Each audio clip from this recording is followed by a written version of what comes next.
मुंशी से लेवी मांगी गई थी, लेवी का पर्चा दिया गया था और फिर लगातार फोन आ रहा था कि हम लोग माओवादी संगठन के हैं, आप 10% लेवी दीजिए, नहीं तो आप फिर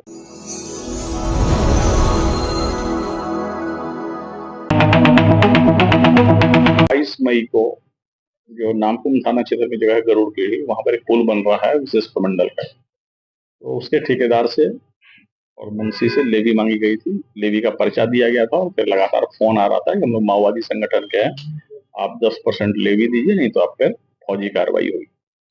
इस बात का अनुसंधान जो है नामकुम पुलिस ने बहुत ही गहराई से किया और अल्टीमेटली इस पूरे षड्यंत्र का खुलासा हुआ है। 2 व्यक्ति गिरफ्तार हुए हैं। जिस बाइक से वो लोग साइट पे आए थे धमकी देने के लिए, वो दोनों बाइक बरामद हो गया है। जिस मोबाइल से धमकी दी गई थी वो मोबाइल भी बरामद हो गया है। और जो 2 व्यक्ति गिरफ्तार हुए हैं उनकी बातों से इस बात का खुलासा हुआ है कि ये असली में यह बात आरंभ जो है उस ठेकेदार के मुंशी ही नहीं किया था। मुंशी गरुड़ पीढ़ी का ही रहने वाला है और उसका कहना था कि उनको वेतन नहीं मिला है, तो इसने डिस्कस किया कि कैसे पैसा निकाला जाए। और तब फिर जो है वहीं गरुड़ पीढ़ी के बगल में एक गांव है, गांव का नाम है गुलसू टोला सरंडी।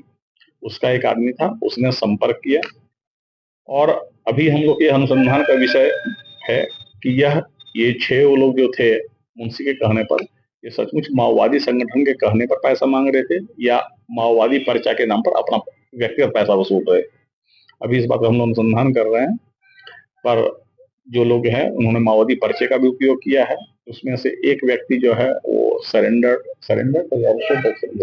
बोयदा पाहन जो है उसका रिलेटिव है।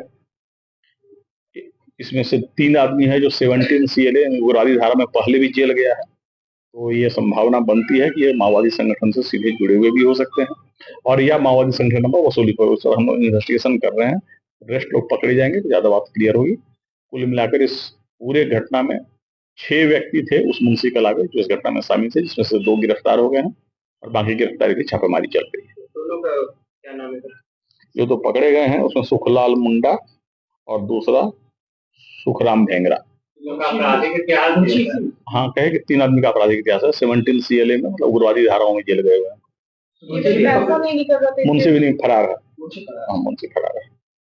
और जिस मोबाइल से यहाँ धमकी मांगी गई थी उसी नंबर का यूज करके खूंटी के साइको थाना क्षेत्र में भी एक धमकी मांगी गई है, धमकी दी गई थी। तो और सेम नंबर था, तो एक तरह से वहां के भी कांड का खुलासा यहाँ से हो गया। नहीं नहीं नहीं, ये कहने का ये बहाना भी हो सकता है, क्योंकि अगर कोई वेतन के लिए है वो 10 अगर 3 करोड़ का अगर कोई एस्टिमेट है तो 10% 30 लाख होता है। तो कोई वेतन के लिए ऐसा नहीं करेगा, मतलब आपराधिक मंशा मन में थी और वे लोग जुड़े हुए थे, वैसे लोग जो पहले भी उग्रवादी संगठन से जुड़े हुए हैं। अब हम लोग आगे ये इन्वेस्टिगेशन में तय करेंगे कि ये अभी जो माओवादी संगठन है उसका कितना इसमें हाथ था।